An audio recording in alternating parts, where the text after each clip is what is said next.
Бәріңе сәлем, сіздермен бірге мен Диана, менің арнама қош келдіңіздер.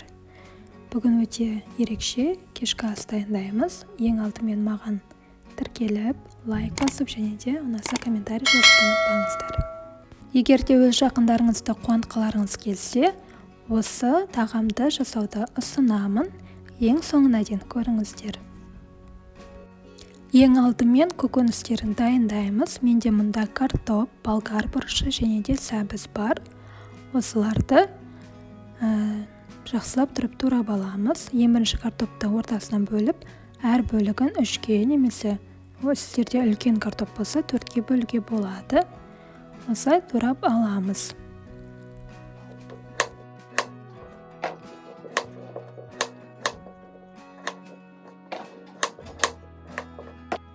Және де болгар бұрышының ортасын тазалап, осылай 4 бұрышты қылдырып тураймыз. Және де сәбізді домалақтап тураймыз.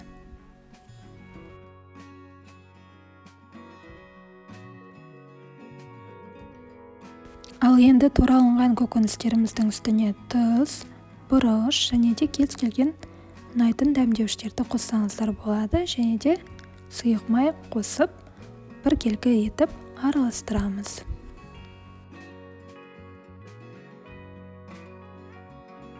Енді көкөністерімізді осылай духовканың табасына салып, 30-45 минуттай пісіреміз.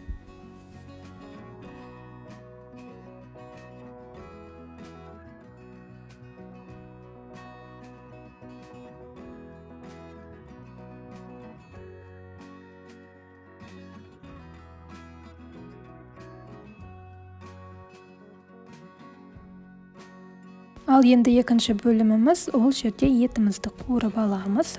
Етімізді жақсылап 4 бұрышты етіп тураймыз. Сіздер кез келген ұнаған еттеріңізді алсаңыздар болады. Менде мұнда қойдың еті.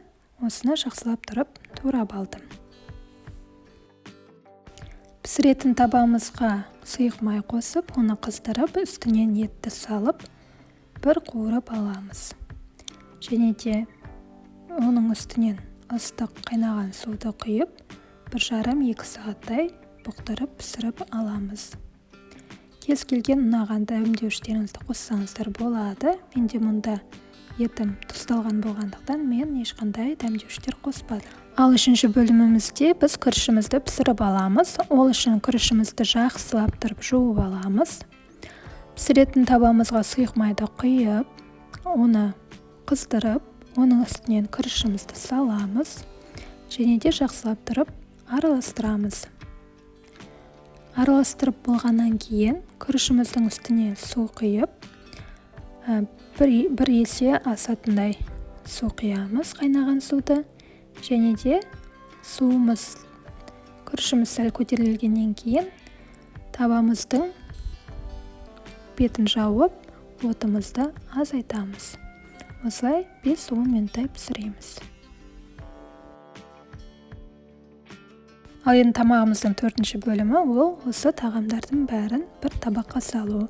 Осындай әдемі табақ алып, ең алдымен күрішімізді кесемізге саламыз. Осылай видеода көрсетілгендей, және де оны аударамыз. Осылай 4 жерден істеуге болады.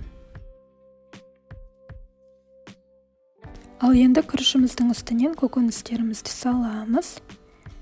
Осылай әдемілеп тұрып, жан-жағына қарай саламыз. Достар, менің жасаған рецептерім ұнаса, маған тіркеліп, лайк басып, комментарий жазуды ұмытпаңыздар. Ал енді етімізді саламыз. Көріп тұрғаныңыздарыңызда етке мен тағы да пияз салып қуырып алдым.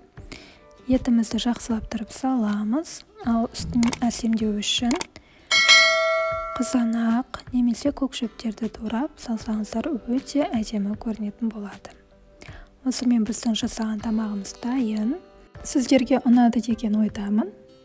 Маған лайк басып, комментарий жазып, ұнады ма, ұнамады ма, соны жазып кеттіңіздер. Келесі видеоларда кездескенше сіздермен болған Диана.